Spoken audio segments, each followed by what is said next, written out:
regarding the word genocide, do you know who submitted a case to the International Court of Justice after the October 7 attack by Hamas against Israel, alleging Israel is committing genocide in its war in Gaza? Which country submitted a case to the International Court of Justice making that claim? South Africa. So South Africa is calling what's going on in Gaza a genocide, which in no way, shape, or form meet the definition. If Israel wanted to wipe out the Palestinian population in Gaza, it would be real easy to do. Just bomb the smithereens out of them. They're all huddled to a certain part of Gaza. It would be very easy to do. And in urban warfare like this, the percentage of civilians killed versus combatant killed makes Israel one of the most humane militaries in the world. We killed more civilians in Iraq per combatant than Israel did. Were we committing genocide in Iraq?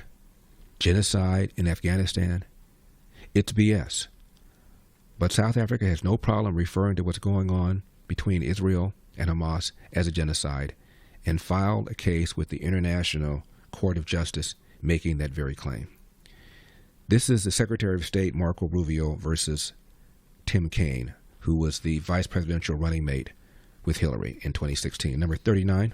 Statutory phrase says you are entitled to entrance as a refugee if you demonstrate a well-justified fear of persecution. No, you're not entitled. So can you have a different standard based upon the color of somebody's skin? Would that be acceptable? Well, I'm not the one arguing that. Apparently you are, because you don't like the fact that they're white, and that's why they're coming. I'm just asking you to say that would be unacceptable. Well, no, that I would say that the United States, a very easy thing the United to say. States has a right to pick and choose who they allow into the United States. Even based on the color of somebody's skin. You're the one that's talking about the color of their skin, not me. These are people whose farms were being burned down and they were killed because of the color of their skin.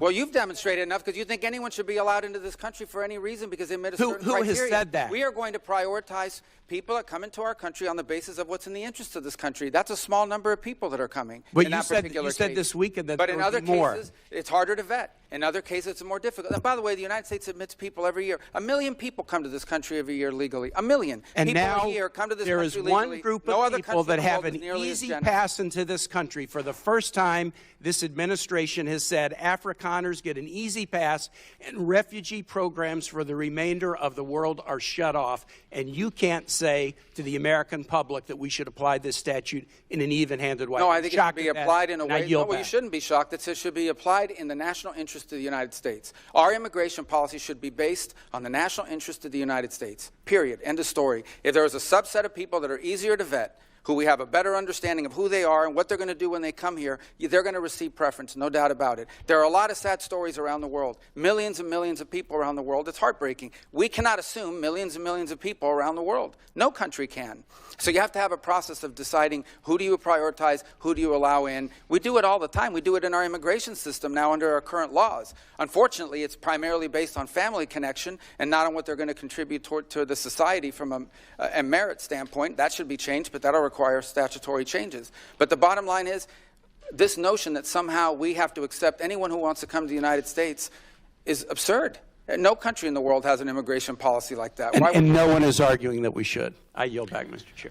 Now, I read you the headlines of all the people claiming that Donald Trump was making an assertion of white genocide and calling it false. The Daily News said it, The Independent said it, Axios said it, New York Times said it, Yahoo News said it, BBC said it. Meanwhile, Ilhan Omar routinely refers to what's going on between the Israelis and the Palestinians and Hamas as a genocide. She gave an interview on a podcast by a guy who's an anti-Israel guy named Mark Lamont Hill. Here's what she said to Mr. Hill, quote, "I think the biggest danger for Palestinians is to have this genocide continue. And so if we have a window for that to end, I think the Palestinians are resilient enough to withstand a lot of things," end of quote. This genocide to continue. Where are the headlines, Daily News? Saying that Ilhan Omar falsely claiming Israel is engaging in genocide. Where's the headline, NPR? Where's the headline, BBC?